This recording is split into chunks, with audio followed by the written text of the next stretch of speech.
Live from the campus of Penn State University, this is PSN News. It's Wednesday, November 15th.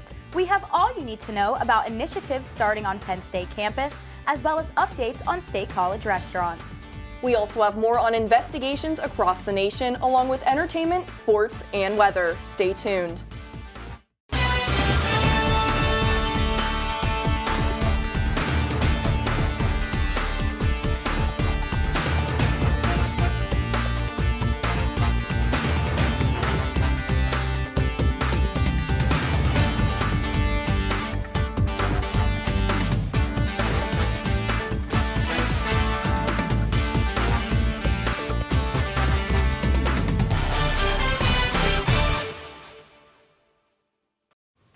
Thanks for joining us tonight. I'm Marianna Daniele. And I'm Courtney McGinley.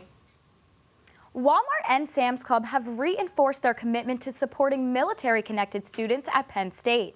These retail giants have pledged $30,000 in scholarship funding to students who are active duty service members, National Guard members, and veterans. The funding will provide 24 scholarships of $1,250 each. The scholarships are meant for those experiencing financial need. This week marks National Hunger and Homelessness Awareness Week. Penn State is partnering with Swipe Out Hunger for its 4th annual Swipe Out Hunger Drive until this Saturday. The drive is a part of the university-wide effort to support students who might have trouble meeting basic needs, as 14% of students indicated they were not able to afford food. Students can donate $1 to $15 with meal purchases to support the Penn State Emergency Fund. There are also additional resources available for students in need, and they are encouraged to complete the basic needs request form. Exciting developments are underway in State College as plans for a new Jersey Mike's Subs location has been revealed. A proposal is put in place for the new location off Shiloh Road. The proposal outlines a 1,500 square foot building and land development plans for 21 parking spots. If the project is approved, this will be the 3rd location in State College. Mexican restaurant chain Plaza Azteca has settled with the U.S. Department of Labor to pay $11.4 million in back wages and damages. This will go to 1,320 employees across 40 locations in 7 states. This includes nearly $600,000 for 41 workers at State College Plaza Bar and Grill.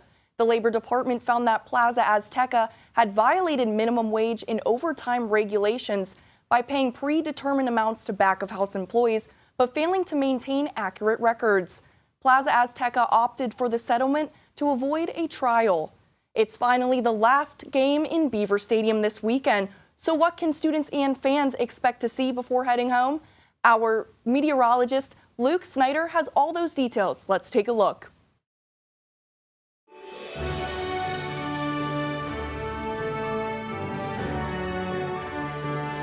From the students of the Department of Meteorology and Atmospheric Science, here is your Penn State Campus Weather Service forecast. Good evening, I'm student meteorologist Luke Snyder here for your Wednesday evening forecast. Taking a live look at Beaver Stadium, you can see we have a few thin clouds coming through lower in the atmosphere, but other than that, we are still allowing quite a bit of sunshine coming through the region. We're currently sitting around 55 degrees with a feels like a 55 as well. A dew point only at 30, so it's going to be feeling a little bit drier. The humidity is not going to be too bad right now. Some great visibility and some decent winds coming in at around 11 miles per hour. Looking at temperatures in surrounding counties, you can see again State College at 55 degrees right now, with some areas more in the southern portion, southwest to be specific, sitting in the mid to upper 60s for their current temperatures. And looking at the northeastern region, you can see with a little bit more of chillier temperatures as indicated by this blue, sitting in the mid 50s as well for their current temperatures. Looking at departures from average, again, you can see the eastern portion of Pennsylvania is not sitting too far from average, maybe a couple degrees warmer. And as we expand out, you can see the western portion of the state was experiencing a well above average temperatures. But then as we expand to the rest of the eastern portion of the country, the Midwest and kind of more of the western portion as well, you can see there's a very large warm air mass coming through the area. We have a warm front coming through right now. So that's going to be causing these drastically higher temperatures than what we typically see for this time of year. Looking at some future radar later on this evening, those clouds will be passing through, and then overnight temperatures will again dip as they typically do. And then early tomorrow morning, you can see we have clear skies yet ahead for much of tomorrow, and that's going to continue for much of the day as well. And again, tomorrow afternoon, we have these relatively above average temperatures with a few clouds passing in the southern portion. But other than that, tomorrow is expected to be a little bit above average for temperatures and relatively clear. And looking ahead for the rest of the weekend, you can see by Friday afternoon, We have these clouds coming through and a very large band of rain coming through much of the western portion of the state, and that's going to be associated with this cold front we have coming through. All of that cold air is going to be sitting right behind this band of rain, and that's going to continue moving on through and hit the State College region later on Friday evening and continue passing through overnight into Saturday as well. By Saturday, it should be a little bit drier. It's expected to be kind of passing through and leaving the region off to the east coast, merging with the system we see over here in the Atlantic Ocean. It's going to be merging and continuing, and they're going to kind of meet more in the Maine region and the New England area, causing a little bit more precipitation up there. But other than that, overnight into Sunday, relatively clear skies. It's not going to be until Sunday afternoon. We have a couple showers coming through the more northern tier of Pennsylvania, but as those pass through, we just have some cloudy skies left to close off the weekend ahead. For your temperatures tonight, we're going to be reaching a low of 36 degrees with relatively clear skies and winds calming down, sitting at around 5 miles per hour. For tomorrow, high of 64 with abundant sunshine, and again, those calm winds yet again. And then taking a look at your 7-day forecast, you can see those above average temperatures continuing into tomorrow as well. And then Friday, with those showers coming through, temperatures are going to drop drastically, sitting in the mid-40s for the rest of this 7-day period. From the Penn State Campus Weather Service, I'm Luke Snyder. Have a great night.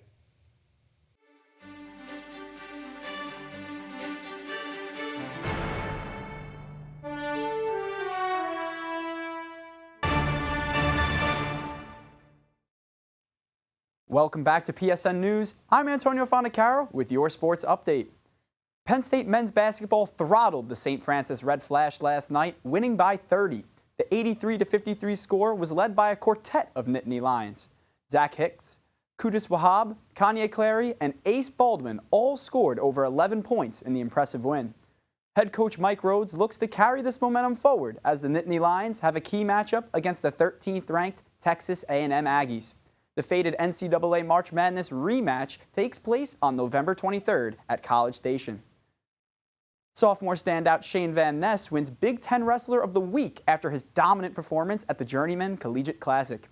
Ranked number 2 in the country at 149 pounds, Van Ness has coasted to a 3-0 record on the young season. All 3 of Shane Van Ness's wins have come by pins achieved in the first period. Nittany Lions Wrestling will return to the mat for the Black Knight Invite on Sunday, November 9th. Van Ness can also be seen wrestling at Rec Hall for the NWCA All-Star Classic Expedition on Tuesday, along with 5 of his Nittany Lion All-Star peers. This meet will not count for competitive record. With 10 weeks in the books, the NFL season has had a ton of drama. Here's a quick recap to see how all teams have fared thus far.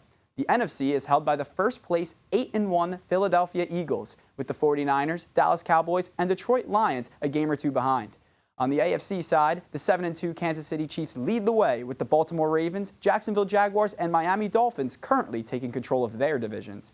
The current wild cards are as follows. In the AFC, the Steelers, Browns, and Houston Texans each control the 5, 6, and 7 seed, and in the NFC, the Seahawks, Cowboys, and Vikings each control the 5th, 6th, and 7th seeds in their conference. That's all for your sports update. After the break, Danielle Dempsey has the latest in the world of entertainment. Stay tuned.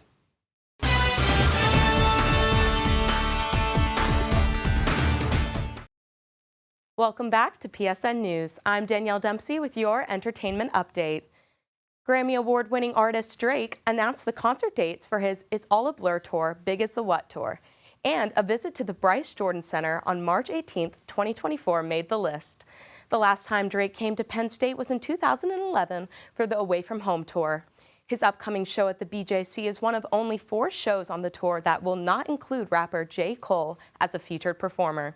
Ticket sales open to the general public at 11 a.m. this Friday. Another rapper also recently announced his return to Happy Valley. Travis Scott is set to perform at the Bryce Jordan Center on January 14, 2024, as part of his Utopia, the Circus Maximus tour. This marks Travis Scott's second time performing at the BJC, his first appearance being in 2019 for his Astroworld Wish You Were Here tour. Tickets for the concert can be purchased now through Ticketmaster.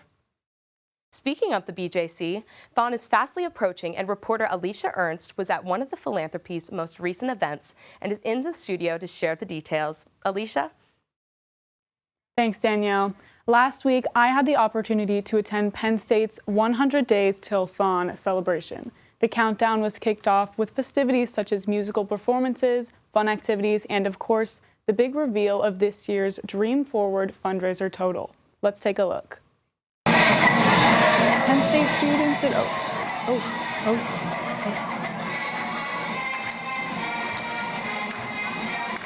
I'm Alicia Alicia Ernst here with Penn State Network News. I am at the 100 Days Till Thon celebration, which has just kicked off right now at 11 a.m. at the Hub Robeson Center. This event features multiple performances from Penn State's dance groups such as the Lionettes and the cheer team, a pep rally, a silent disco, trivia, and so much more. Let's see what it's all about. Thon is the largest student-run philanthropy initiative in the world. It aims to emotionally and financially support 4 Diamonds families who have been impacted by childhood cancer. Wednesday, November 8th was certainly an exciting day at the Hub as hundreds of student attendees and Thon organization members alike came together to celebrate this milestone on the road to Thon 2024. Really, 100 days, while it's the wrap-up of the Dream Forward campaign, which is one of our largest campaigns throughout the year, it just is so exciting that, tomorrow's going to be double digits until Thon weekend, which is very hard to believe, but the energy is palpable in there, which is so exciting. So I'm just so pumped, and I know everyone else is too. Wrapping up the event at 3:00 p.m., Penn State Thon revealed that its 5th annual 17-day Dream Forward campaign raised $1,601,849.07 of its $850,000 goal. But this wasn't the only success kicking off Thon 2024. Today's festivities clearly fulfilled their goal of fostering student engagement and excitement for Thon weekend. I just think this whole event in general gets the entire school community really pumped for Thon, and being someone from out of state, this is my first Thon, so I'm really excited now. With Penn State Network News, I'm Alicia Ernst. Penn State students should get excited because as of today, November 15th, there are only 93 days until Thon. We'll continue to keep you updated on all things Penn State campus coverage. Back to you, Danielle. Thanks, Alicia. Friends actor Matt LeBlanc was the first of the Friends cast to release a statement about his late co-star Matthew Perry. The two portrayed best friends Joey Tribbiani and Chandler Bing in the sitcom from 1994 until 2004. LeBlanc posted an emotional tribute on Instagram yesterday saying, quote, "The times we had together are honestly among the favorite times of my life," end quote. LeBlanc even ended the tribute with a Friends reference. That's all for your entertainment update. Coming up next, interview anchor Amanda Weissman will be speaking with Katie Spencer and Isabella Geiner, full-time students, real estate agents, and founders of the NYC branch of Geiner Realty. Stay tuned.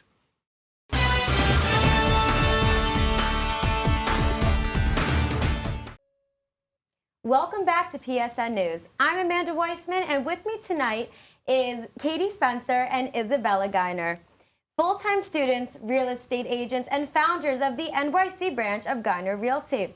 Thank you so much for being here tonight. Thank you so much for having us. We're so excited. Oh my God. I was, as you can tell, I'm even more excited. But first off, just kind of tell me a little bit about what you guys do and what Geiner Realty is really all about. Yeah, sure. So first off, thank you so much for having us. But basically, Bella and I are real estate agents in New York City and the surrounding area. And together we co-founded the New York City branch of Geiner Realty. So Geiner Realty is a boutique real estate firm. They operate in New York and Connecticut. And basically our main goal is helping our clients find the best place to live based off of their lifestyle, financial situation, all things like that. And we just help streamline the process, get them from A to B. You know, it can be a really stressful process, so we just like to be there with our clients the whole way. And yeah, that's what we do. Wow. Yeah. How did you guys get started with that? So basically, we both have a background in real estate. My father is a broker who holds our licenses, and Katie's dad is a real estate attorney. So we always kind of grew up in that environment. And then fast forward to freshman year, we were roommates and got to talking and realized we have a passion for helping people and real estate. So we made it a goal to get our licenses, and we've been doing it for the last 2 summers and hopefully after college.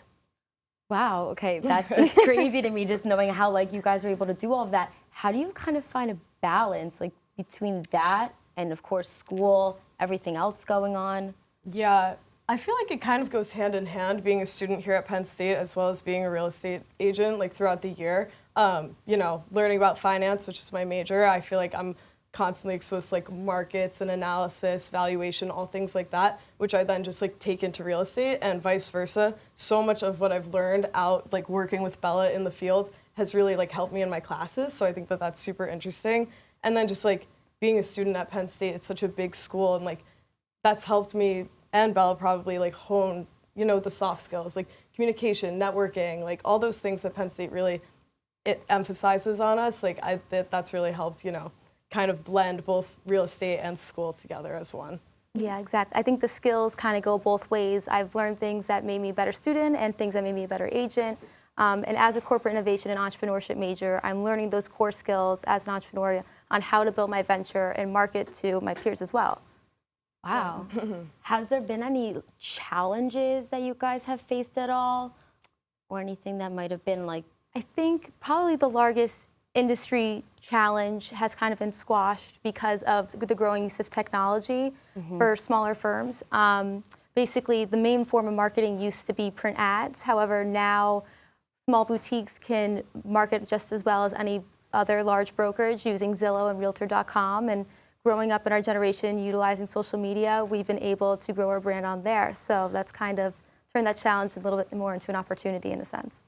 Yeah, like growing up with social media is just, you know, it's so natural for us, so that's been really good. But really any challenges that we faced throughout the way, which have been many, they help us grow, they help us learn, you know, every single day we'll take that challenge and we'll turn it into, you know, a solution for a future problem, and we'll add that into our procedure. And like the more that we work, the more that we feel like comfortable and ready, you know, to go again and again. So that's really exciting. And anything that we've been challenged with, we've had mentors who we've been just like so fortunate to have guide us and help us out with that. And we really just look for like a problem solving attitude rather than like, oh, this challenge like stumps us. Like, no, we just try to like, you know, continue, push through, and it's really helped us grow to be better agents. That is honestly so important, especially if something comes your way and you don't plan for it.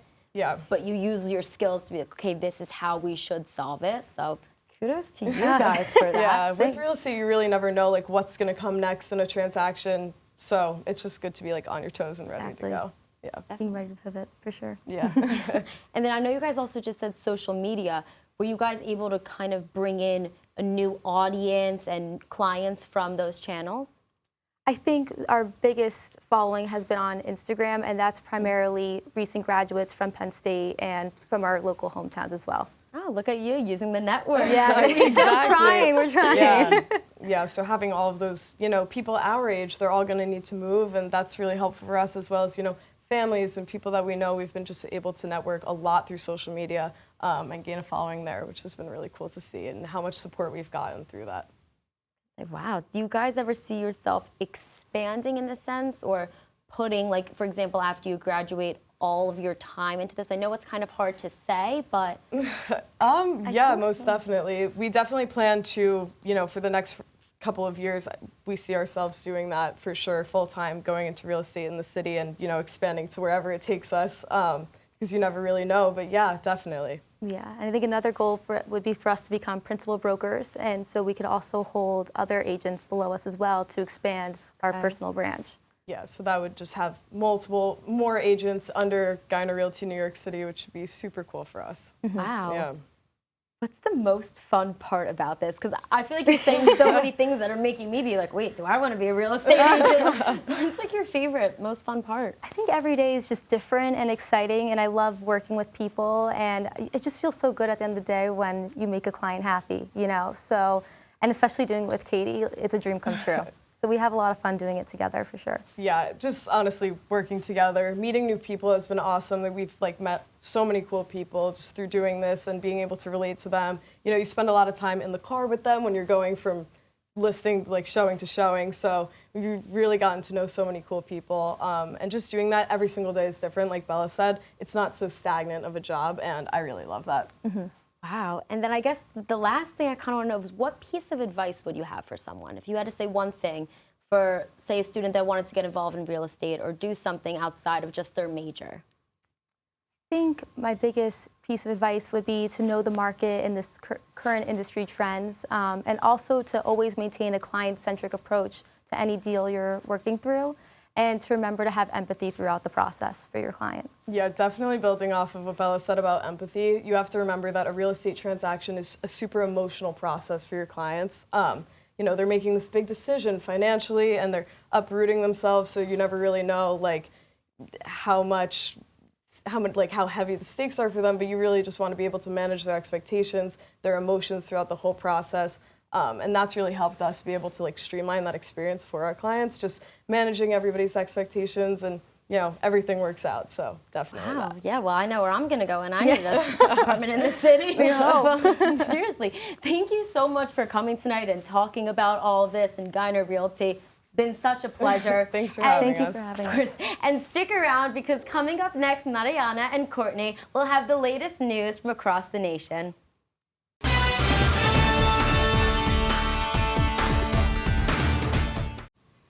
Tragedy has struck at Tioga Downs Casino Resort in Nicholas, New York. Over 24 racehorses were killed in a barn fire last Thursday. A state police investigation revealed the fire was intentionally set. A 32-year-old man from Athens, Pennsylvania, will face charges of arson and burglary in connection with the incident. An individual whose identity has not been disclosed also suffered second-degree burns and was medically treated after attempting to save the horses. The community continues to mourn the loss of these beloved animals. 38-year-old Bruce Alvarado has been charged in a shooting in the suburbs of Pittsburgh. Police officer during a pursuit of a stolen vehicle. The chase started in Turtle Creek, went through Monroeville, and into Allegheny Township in Westmoreland County. The car reached 90 miles per hour. When ordered to exit, the driver refused, firing shots into a marked police cruiser and injuring a Monroeville officer. The injured officer is in stable condition. Alvarado faces charges including attempted homicide and assault of a law enforcement officer. Authorities are investigating a shooting near Virginia State University's campus after a state police officer was critically injured. An on-duty officer responded to a disturbance on campus when shots were fired. The suspect fled the scene before the gunfire erupted. The university quickly initiated a lockdown for safety measures following the shooting, which was lifted around noon. University officials have confirmed the officer's condition as stable as of Sunday. Chesterfield County Police Chief Jeffrey Katz and authorities are actively pursuing leads and urge anyone with any information related to the shooting to please come forward. After escaping from a Georgia jail last month, Jennifer Denard Barnwell was captured in a home where police said large quantities of drugs was found. The 37-year-old was being held on drug charges when he and 3 other inmates escaped through a damaged window and a cut fence. Authorities still continue to search for 52-year-old Joey Forner, who is held on murder charges. That concludes our show tonight on PSN News. Be sure to check us out on Twitter and Facebook at PSN News, on Instagram at Penn State Network News, and to subscribe to our YouTube channel at youtube.com/PSN News. Have a great night and stay safe, Penn State.